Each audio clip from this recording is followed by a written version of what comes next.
The Emergent Bilinguals. This is the summary of Chapter 1, 2, and the Lula Consent Decree. In Chapter 1, we first learn about how emergent bilinguals are referred to. For example, ELLs, English Language Learner, EL, English Learner, and before 2015, LEP, Limited English Proficient. In my current profession, I have heard these acronyms, including the new one, ML, Multi-Language Learner. Out of all, I feel we should stick with ELL because ultimately, the English language is what we are teaching these students.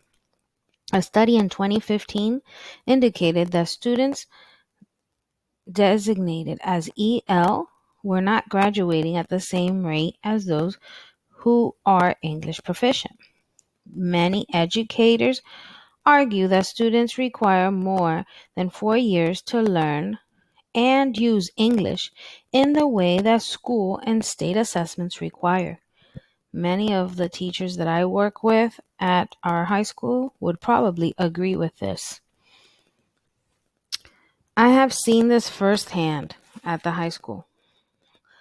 Many of our EL students, although they try very hard, they can't pass these state assessments. Emergent bilinguals are those whose bilingualism is emerging. And this is a quote from Garcia, 2009b.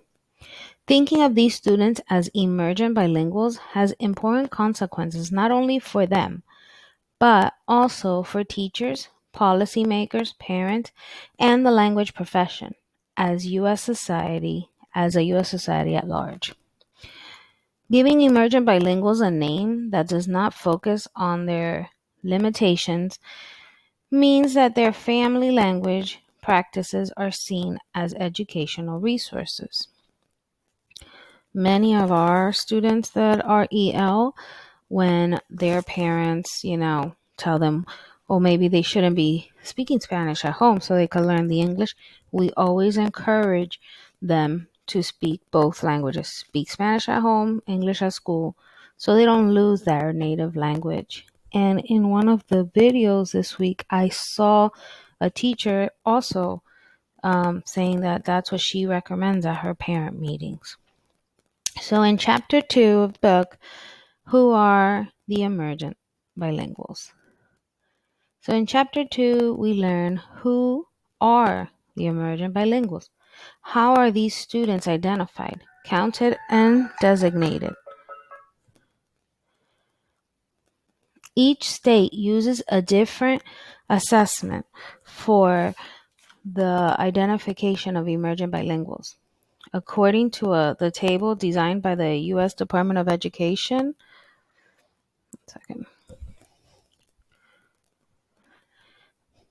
in 2015, 10% of the student population were emergent bilinguals. That equals about 1 out of 10 students is an emergent bilingual.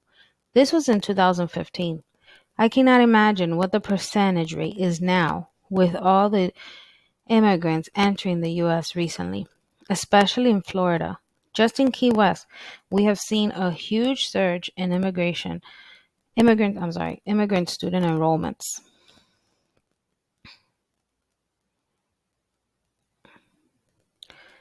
So after the students are assessed, then these students are classified according to their progress. When they start at a school, they take an assessment to measure their knowledge of the English language. After that initial assessment, data is collected.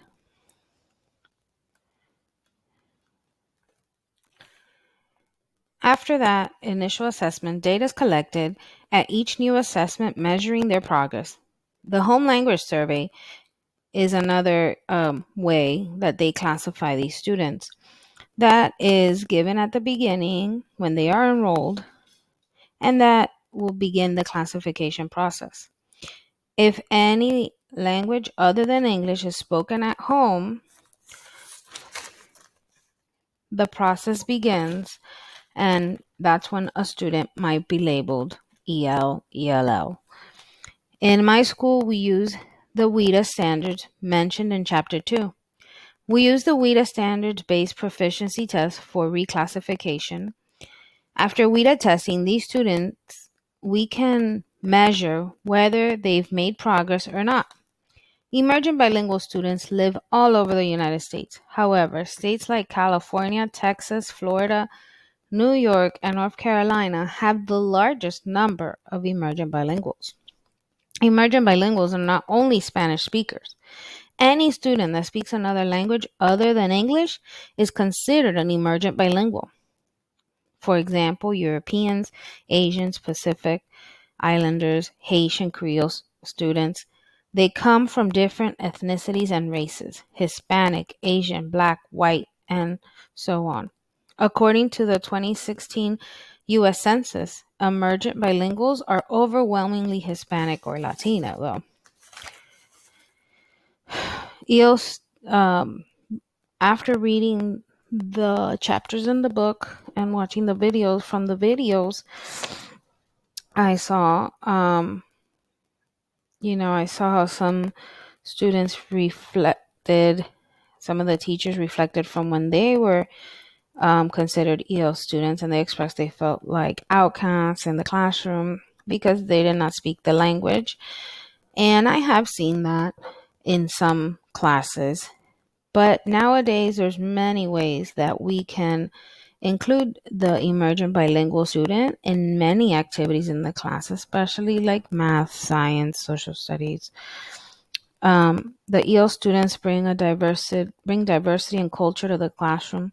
They also bring the knowledge that they have acquired back in their home country. Many of these students come to our country as very smart students who were good students in their school, and they have the capacity to learn in our American schools.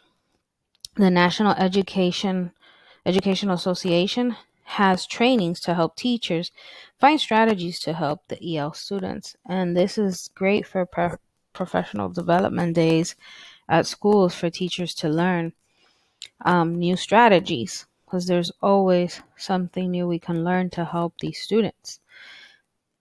Something I found very interesting was the LULAC consent decree. That was very interesting, and the summary of it was very helpful in understanding many terms we use at my school regarding the Yale students and department. It's crazy to think that there are 50 million immigrant um, students, 1 out of 5 in public schools. So I am very excited to continue to learn in this class how we can educate the emergent bilinguals and everything I can do in my power to help them. Thank you.